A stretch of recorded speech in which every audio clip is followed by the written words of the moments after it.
guys, what an exciting day in my prepper pantry. I turned 17 boxes of food items into 2.5 small totes of food items. Wow, how much space I have made in my prepper pantry. Watch the following video and see how I did it. Guys, welcome back today. I'm bringing you along as I'm working. Today is Prepper Pantry Organization 101.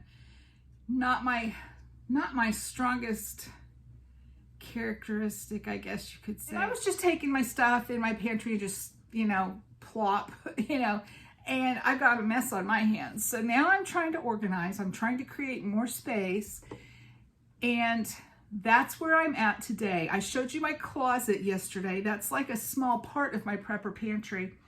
And in those boxes, I have gotten some of those down. I showed you. I have like my It's Great Value brand of stovetop stuffing for chicken and turkey. I have 2 small totes of those. And I feel like if I would repackage those as I have here, I have 5 boxes of stovetop in 1 gallon size Ziploc freezer bag. I cut out and taped the instructions to the outside of the bag, and I've labeled it and dated it. I did this in October of 2021. I've got a date on it here. So if this contains 5 boxes, I'm thinking I could consolidate these into the same and make a lot more room in my closet area.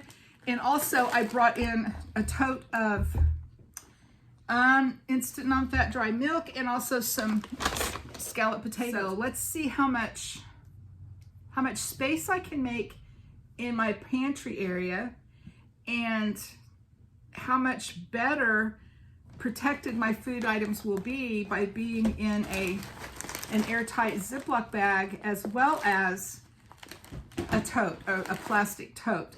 I'm not messing with things that are already packaged airtight, but the things that come in cardboard boxes, they've got the little entry ports here, and and that takes up room on a shelf that doesn't need to if you can consolidate.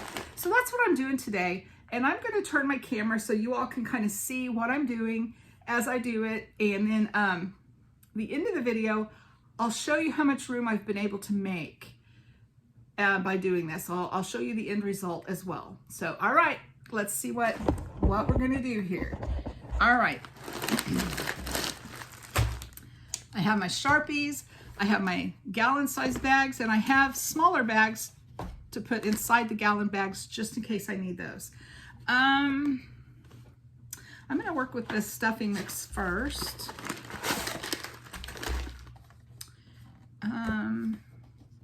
Get some scissors. Okay, let me cut out my directions. I think I would remember how to do this, but just in case, directions are always good to have. All right, my Ziploc bag, and let's tape those directions on there.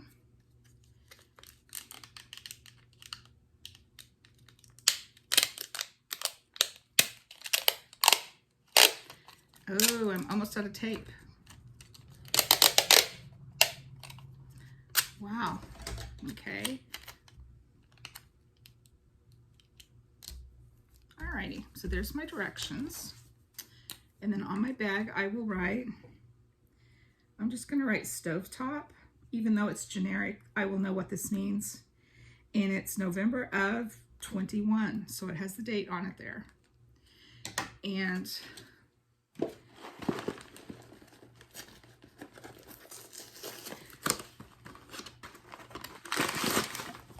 oh yes, I'm going to remember and mark these with a T for turkey stuffing because there is a difference. Okay, now here we go.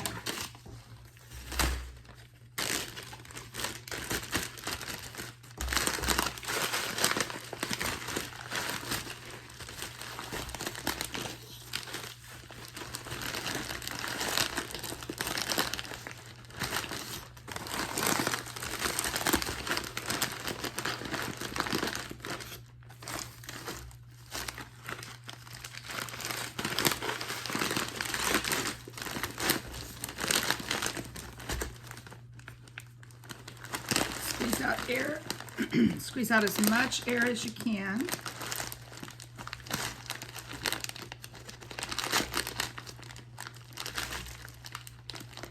All right, guys, and there we have it. Four boxes into one freezer bag and an empty tote. So let's go into the next tote. 2, 3, 4, 5, 6. So there's 7 in here.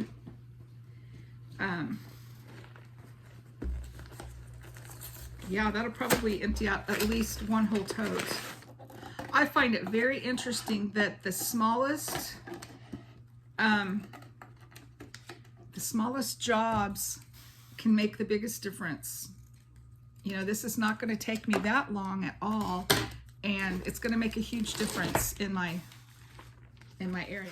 I will also add that as you use the things in these Ziploc bags, I would not throw the Ziploc bags away because they are also getting very expensive. I would probably put a different label on and use them again. Things like this that are already packaged and they're not really contaminating the inside of the bag at all, I will reuse those bags. Now, meat products or vegetable products, you know, things like that that might be in my bag, my Ziploc bags, I will not reuse those, of course, because obvious reasons.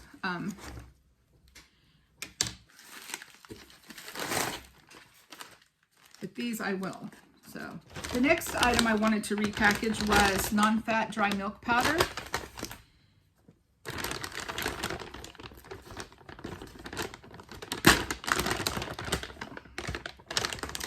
But that is in a really nice Ziploc bag already with heavier plastic than my bags are, so I'm not going to repackage it. I'm going to squeeze air out of it and zip it up really good. Yeah, that's got a really super good zip tie and really thick plastic, so I'm not going to repackage this because I feel like it's better in what it's actually the original packaging. Okay, but these things that come in boxes, this non-fat dry milk powder, I will be,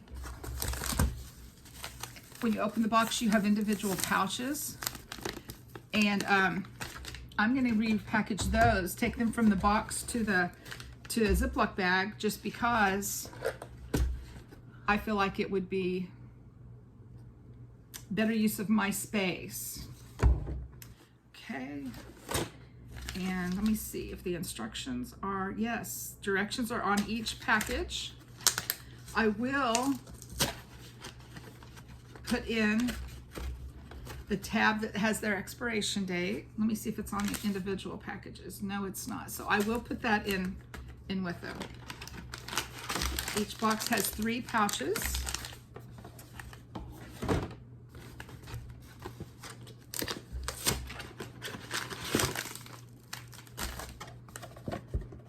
You should see the mountain of boxes that I'm throwing away here.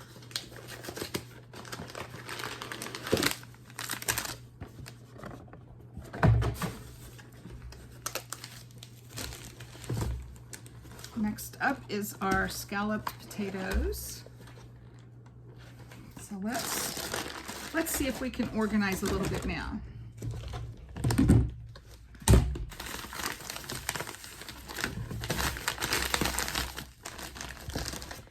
So I have a dry milk box, and I have room in here to buy more, so I will be doing that. And I have a box of scalloped potatoes. I will put these in already. I already have a tote. I'm sorry, I have a tote. I can stick these in. It has other scalloped potatoes. I was able to put 12 boxes of stovetop in my tote, where originally I could only fit 9. So yes, I did save space. So I will be putting these things away and see how much more space I can find in my prepper pantry. I have consolidated 2 totes of stuffing mix into 1 tote and a partial tote. So what I've done is I've made room for 8 more boxes of stuffing, and I will put that on my list in my prepper notebook of things to buy the next time I'm doing a prepping haul. I will buy 8 more boxes of stuffing and it will go in here. And then I will have 2 full boxes of stuffing mix, and each box is holding 3 bags of 12. So each box is, I call it a box, but it's a tote, my small totes. Each tote is holding 12 boxes when I place them in the Ziploc bags. So that would give me 24 boxes of stovetop when I consolidate them into the freezer bags. So I did create that space to be able to replenish, fill this gap, I guess you could say. I'll be doing that, as well as my milk. I now have a tote for my dry milk, and I have room for more milk in here. So I will figure out how much more milk will fit in this tote, and I will put that on my list as well. And I will be topping off. I will be filling this tote with dry milk. I will be filling this tote with stuffing. That's kind of how I'm moving forward with my prepper pantry, because we're living in times where we know there's shortages. We know sometimes we can't get the things we need from the store. It's so weird. We're not even prepping for a just in case type of thing. We're prepping for what we know is happening right now. So yeah, that's my accomplishment. By doing it this way, I'm making more room to be able to better prepare for my family. So I wanted to show you the end result there. And let me know what you're doing with your prepper pantry, if you have any better ideas or a better way that you think would work for what I'm doing.